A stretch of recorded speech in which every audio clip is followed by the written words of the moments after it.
High in the bright blue sky, a small, fluffy white cloud named Puff floated all by himself.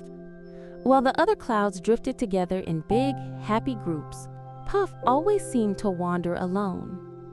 He wished more than anything that he could dance across the sky like the others, but every time he tried, he just wobbled and tumbled instead. One day, Puff sighed so heavily that the gentle breeze nearby swirled around him. "Why so glum, little one?"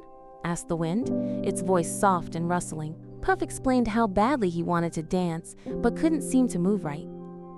The wind chuckled. Dancing isn't just about moving. It's about feeling the rhythm of the sky.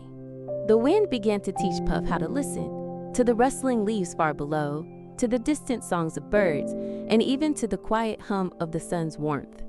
"Feel the sky's heartbeat," the wind whispered. Puff closed his eyes, or at least imagined he did, and tried to listen. At first, he heard nothing, but then a faint, steady pulse like a drum. Excited, Puff tried to move with the rhythm, but he only managed a shaky bounce. "Ew, never get it," he groaned. The wind hushed him. "Even the greatest dancers start with a single step. Try again. But this time, don't think so hard."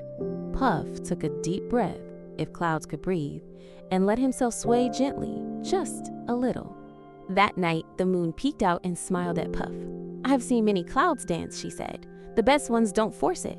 They let the sky guide them." Puff watched as the moon's silver light painted the other clouds in soft, glowing colors. Maybe dancing wasn't about being perfect.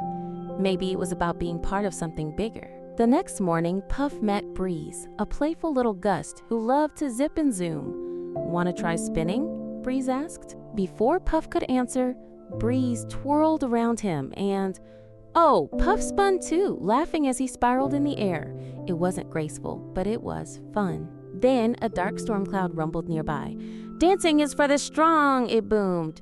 Puff shrank back, but Breeze nudged him. "Don't listen! Dancing is for everyone." Puff took a deep breath and puffed himself up, as much as a small cloud could. He wouldn't let fear stop him now. Puff closed his eyes and let the sky's rhythm fill him. Slowly, he began to move, swaying, dipping, twirling. He wasn't thinking about being perfect anymore. He was just dancing. The other clouds noticed and drifted closer, joining in. Even the storm cloud grumbled, but eventually swayed along. The whole sky seemed to celebrate. The wind whistled a tune, the sun beamed brighter, and the birds chirped in delight. Puff had done it. He had danced. And best of all, he wasn't alone anymore. The other clouds cheered, "Teach us your moves, Puff." From that day on, Puff danced every chance he got, sometimes slow and graceful, sometimes wild and free. And whenever he saw a lonely little cloud, he'd drift over and whisper, "Want to learn the sky's rhythm?" Because dancing wasn't about being the best, it was about sharing the joy of movement.